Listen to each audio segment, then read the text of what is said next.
Today I have got Russ Harmon here, who is the national leader for Lifesaving Chaplaincy in Australia. He's also the chaplain for Nobby's Beach Surf Lifesaving Club and the chaplain for the Titans Rugby League Football Club.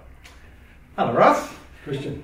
Today we're just going to ask you questions about communication skills, the lifeblood of any community, as some of the people say. And I guess coming to chaplaincy, I just wanted to ask you,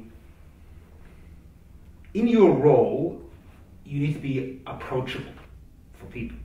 But how do people feel comfortable enough to approach you in the first place? I think it's not so much how they approach me. It's, chaplaincy starts by just being a part of the crowd. Excuse me.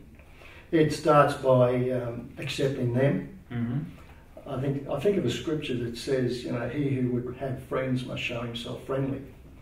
And so I get involved by firstly serving. And it's in the act of serving, shouldering the load with the people, that you actually build a relationship that's very natural. For instance, cooking sausages at the Titans. At the rugby league. Oh, do you want to cut that out because it's all over the place? For instance, cooking sausages at the Surf Lifesaving Nippers Day. Not everybody likes cooking sausages on a hot day with the heat of the barbecue, but I don't mind it because everybody comes to you for a sausage. When those kids have been finished on the beach and their parents, everybody's starving. So around about 11:30, those sausages and onions smell pretty good. And so you're right there at that contact point, and you're very visible. And you're there serving one of the greatest needs that men have, that is to eat, and especially kids. Yeah. And so I think in a chaplaincy context, you need to be aware of the environment where you're ministering and serve in an area that's well received or needed. Yeah. By doing that, you're breaking down the barriers of alienation, and they get to see you doing something that they do. And they don't see you as someone different just because you have chaplaincy written on your shirt or the chaplain. Mm-hmm. I've had many people have asked me, what does a chaplain do? And just out of that common working together and serving with them, firstly they've observed me doing the same as what they're doing, and then they've asked a few questions. And I like people. And I think if you genuinely like people, people know if you're genuine. And so you're there and you... I think one of the greatest gifts you need to have is to remember people's names. Absolutely. And if you haven't got that gift, I do have that gift. And if you don't have that gift, you need to work at it. I think people really value the fact that they are remembered. Okay. It might take you several years, but keep working at it. You don't mind me asking, exploring that more. Do you have any particular tools you use or mental skills you use to remember people's names you can maybe recommend? Well, somebody said to me a long time ago, the way to remember someone's name is to repeat it at least 3 times after meeting that person, and that's pretty right for me. Yeah. If I repeat their name back to them and then ask a question with their name included in it, and then again in the next conversation use their name again, I've usually got their name. Yeah. And don't feel embarrassed. When I first went to Nobby's, I wasn't embarrassed to say, forgive me, I've forgotten your name again. And get them to remind you. Yeah. A lot of the times, if you didn't have a name badge on, and I often do have a name badge on, they wouldn't remember your name. Exactly. But that really, if you can remember people's name, that really bridges a gap for communication. Yeah. I don't know how it is with your context, but in my university chaplaincy context, what I find helps with me is when I hear people's name, I repeat it again, and then I either know what their name means, that, your name means such and such. Did you know that? And they're like, either no, I didn't, or yes, I do. Or I might ask them, what does your name mean?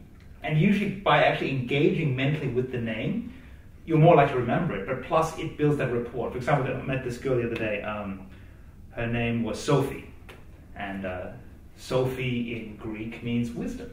All right, but in Arabic it means beauty, and so immediately you had a conversation about the meaning of linguistics. But again, that's probably the university environment where this would work really well. So I found that at work with me. Very good. I think that would work in any chaplaincy. And people, I don't mean in a bad way, but they're a bit flattered when you actually take time to actually know the meaning of names. I mean, from a biblical perspective, names have a lot of meaning, you know. So anyway, little segue there. So moving on, how do you personally build rapport and trust with the people you serve? So you're serving them, you're doing what they're doing, but how does it go from the he's one of us to I can actually trust him? I can actually tell him stuff that I wouldn't dare tell anyone else. The skeletons in my closet, basically. That's a whole other level, isn't it? And cooking sausages. Yes, it is. It's quite amazing. Obviously, the first rule is time. Time spent. I mean, I think kids even spell love T-I-M-E. Yep. We need to spend time, and people are no different. The time you spend with them shows them that you care. For instance, I was away just for this last month with surf lifesaving duties, and the rugby league season started.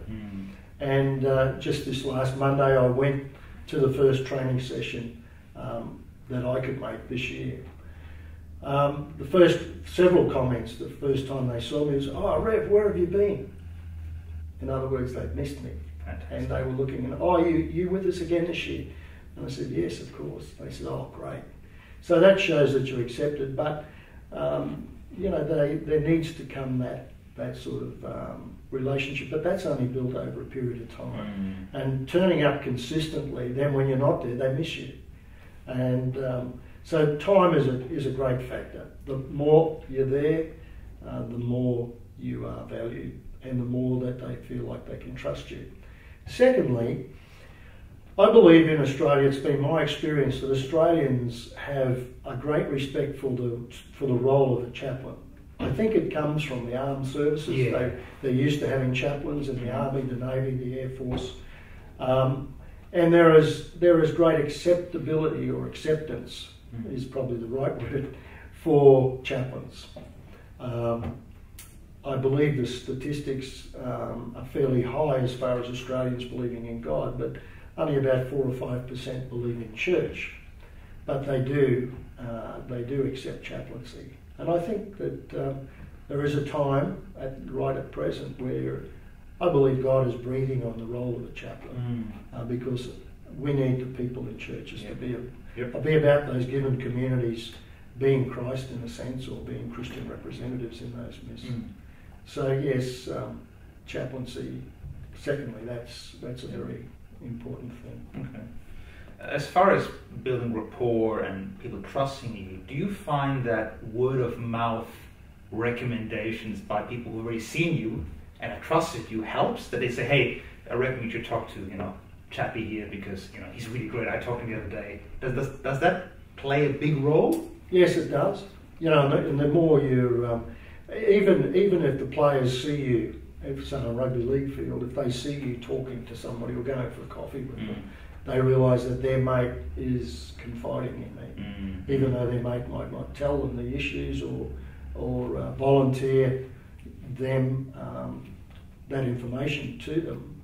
They put two and two together and realise that they're needing a chaplain, so maybe I could go and speak to the chaplain. So it breaks the ice. It breaks the ice, but as I said, because there is an acceptance of chaplaincy, there is a willingness, and I've found, even at an early stage in the Surf Lifesaving Club that I'm chaplain for, just seeing the name, they've all of a sudden recognised, because I think it's in our culture, somebody that they can confide in.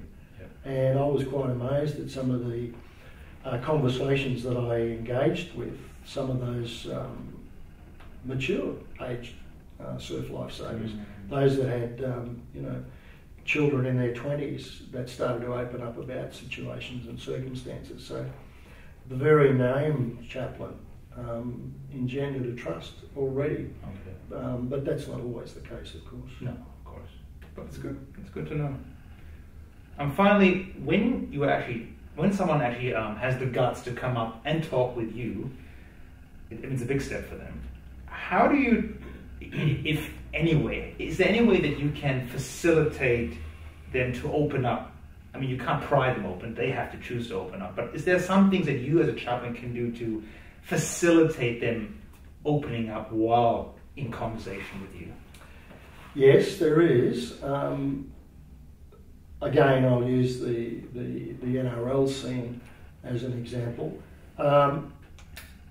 Chaplains are volunteers on the most part. We have our school chaplains, obviously, that are paid, but Lifesaving chaplains, none of them are paid, and they're all volunteers, just like the Lifesavers are volunteers. The same with NRL chaplains. I'm certainly not paid. The players, knowing that I'm a volunteer, know that I'm not under any compulsion by the club to reveal or divulge any of the information they give you.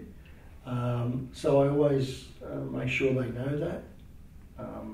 I tell them that whatever they share with me will be confidential and will not go anywhere.